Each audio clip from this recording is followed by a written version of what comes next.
Hi all, welcome to Sri Surya's Kitchen. గుమగుమలాడే చామదుంపల పులుసు చేసుకుందామా? ఇలా చామదుంపలను కడిగి తీసుకోండి. అందులో కొన్ని వాటర్ వేసుకోండి. విజిల్స్ 3 వచ్చేంత వరకు ఉడికించుకోండి. కడాయి తీసుకొని అందులో కొంచెం ఆయిల్ వేసుకోండి. ఆయిల్ బాగా వేడయ్యాక కొంచెం పసుపు వేసుకోండి. సన్నగా ఉల్లిపాయలు, పచ్చిమిరపకాయలు, టమాటా, కరివేపాకు, కొత్తిమీర తరిగించుకోండి. ఆయిల్ హీట్ అయ్యాక మీరు కట్ చేసుకున్న వెజిటేబుల్స్ అన్నీ అందులో వేసేసుకోండి.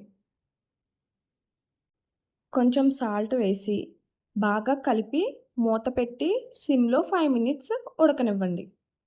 ఆఫ్టర్ 5 మినిట్స్ వెజిటేబుల్స్ అన్నీ బాగా ఉడికిపోతాయి.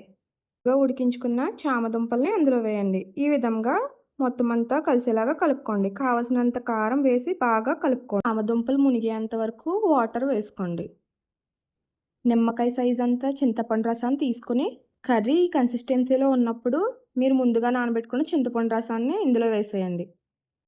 ఒక 10 మినిట్స్ మీడియం ఫ్లేమ్లో ఉడకనివ్వండి. అంతే అండి, మన గుమగుమలాడే చామదుంపల పులుసు రెడీ. వీడియో నచ్చితే లైక్ చేయండి, షేర్ చేయండి, సబ్స్క్రైబ్ చేయండి.